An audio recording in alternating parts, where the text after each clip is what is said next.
This report shows the impact and progress achieved by the work executed during the year. Financial support from DST, Government of India, for assisting in planning and monitoring. There are nearly 80 GIS layers on the GeoPortal with more than 50 tools helping the user to download design maps for his area of interest. There is a decision support tool which enables the user to make queries like to identify appropriate village for locating a ration depot, to identify prospective afforestation site in particular forest division, to identify a sub-health center in a particular administrative unit for upgradation of infrastructure based on close proximity to the district road, with an aim to achieve good governance in the UT of JNT.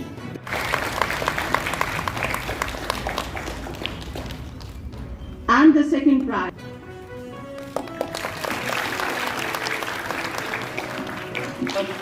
To be released to the dignitaries on the dais.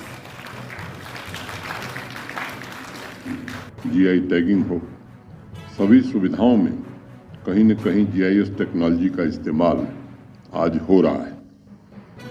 8 सालों में भारत के सम्माननीय प्रधानमंत्री जी ने जिस प्रकार भारत की space industry में क्रांति लाने का प्रयत्न किया है, उसकी वजह से हर रोज 50 से ज़्यादा सेक्टर्स में प्रोफेशनल्स, रिसर्चर्स, कॉमन सिटीजन लगभग 1000 जीआईएस एप्लीकेशन का इस्तेमाल विभिन्न चुनौतियों को एड्रेस करने तथा संभावनाओं का दोहन करने में कर रहे हैं। स्पेस सेक्टर में रिफॉर्म्स करके माननीय प्रधानमंत्री जी ने इसे प्राइवेट सेक्टर के लिए भी अब ओपन कर दिया है, जिससे आज स्पेस स्टार्टअप्स को भी काफ़ी मौका मिल रहा है और देश में अनेक नए यंग एंटरप्रेन्योर्स भी आ रहे हैं। अभी डॉक्टर गेरा ने जम्मू कश्मीर के जंगलों की बाउंड्री की पहचान, GI tagging, green drive, wetland के संरक्षण और आज के समय में क्लाइमेट चेंज तथा ग्लोबल वार्मिंग की चुनौतियों को देखते हुए बायोडाइवर्सिटी तथा वाटर बॉडीज के संरक्षण में जीआईएस के उपयोग के बारे में हम सबसे चर्चा की है। मैं इन सभी कार्यक्रमों की सफलता के लिए फॉरेस्ट डिपार्टमेंट तथा रिमोट सेंसिंग विभाग को हृदय से बधाई देना चाहता हूं।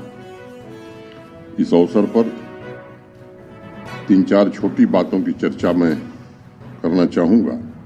अभी कुछ महीने पहले यूरोप तथा एशिया में इलेक्ट्रिसिटी कंजम्पशन की तुलना की जा रही थी। दोनों भौगोलिक क्षेत्रों के मैप को जोड़कर प्रस्तुत किया गया था। एशिया में हमारी आबादी ज़्यादा है, इसलिए सिर्फ रात की चमकती लाइट से ये कन्वे किया गया, एशिया में इलेक्ट्रिसिटी कंजम्पशन ज़्यादा है। यानी जीआईएस एक नए कम्युनिकेशन टूल के रूप में इस्तेमाल हो रहा है और मैं कह सकता हूं कि मैपिंग आज विश्व की एक नई भाषा हो गई है। यह नई भाषा किसी भी राज्य, यूटी या ऑर्गेनाइजेशन में कार्य क्षमता के इशू को एड्रेस कर सकती है।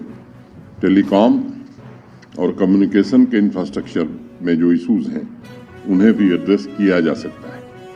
हमें बेहतर निर्णय लेने की प्रक्रिया में ये मदद कर सकता है। समाज में असमानता को दूर करने और उसे हैंडल करने के बेहतर तरीके हमें प्रदान कर सकता है।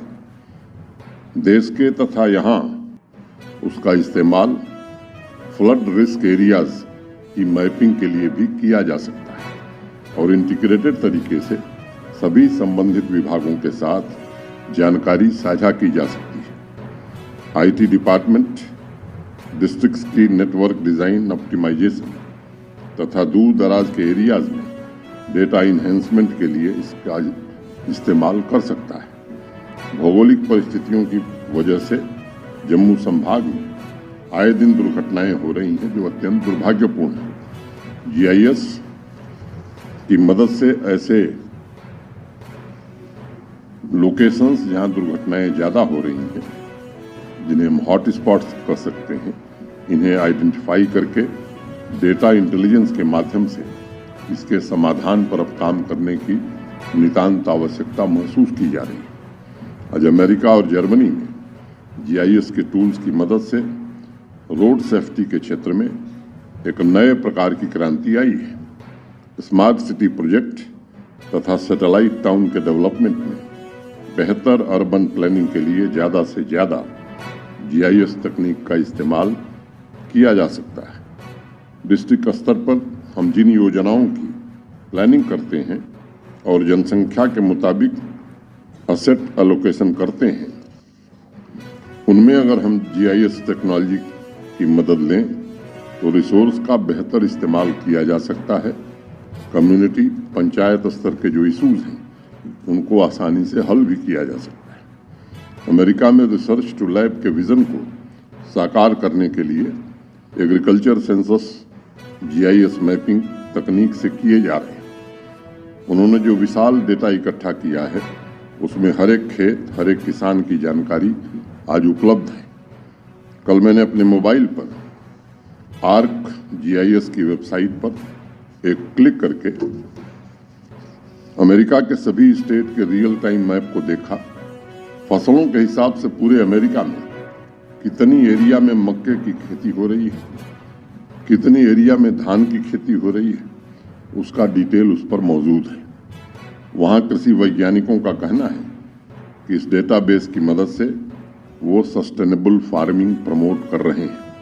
अब वक्त आ गया है कि हमें भी इस दिशा में सोचने और काम करने की आवश्यकता है। जो मौजूद है, क्या उनसे अलग अलग तरह के एप्लीकेशन का निर्माण करके इस तरह की योजनाओं पर हम कैसे काम करें। आज हम विश्व की 5वीं सबसे बड़ी अर्थव्यवस्था बन गए और इसलिए हमें उस मानसिकता से निकलना होगा कि टेक्नोलॉजी के क्षेत्र में हम अभी पिछड़े हुए हैं। ऐसा बिल्कुल नहीं है। और मैं कहना चाहता हूँ कि ये बीच के कालखंड में जरूर कुछ गिरावट आई, लेकिन एक समय था पूरी दुनिया में बड़ी चर्चा हो रही है नॉलेज इकोनॉमी की। अगर इतिहास आपने देखा होगा, कभी पढ़ा होगा, तो मैं कहना चाहता हूँ कि हम सोने की चिड़िया इसलिए थे कि हमारे पास नॉलेज इकोनॉमी का ही पावर था। जब दुनिया के अन्य देशों को नेविगेशन के बारे में कुछ नहीं पता था, तब हमारे पानी के जहाज दुनिया के उन स्थानों तक पहुंचते थे जहां लोग कल्पना नहीं कर सकते। उस जमाने में भी अलॉय स्टील इस देश में बनता था। हमारे समुद्री जहाज उस स्टील को ले जाते थे, दुनिया के दूसरे देशों से सोना लेकर वापस आते थे, इसलिए हम सोने की चिड़िया हुए। और अगर आप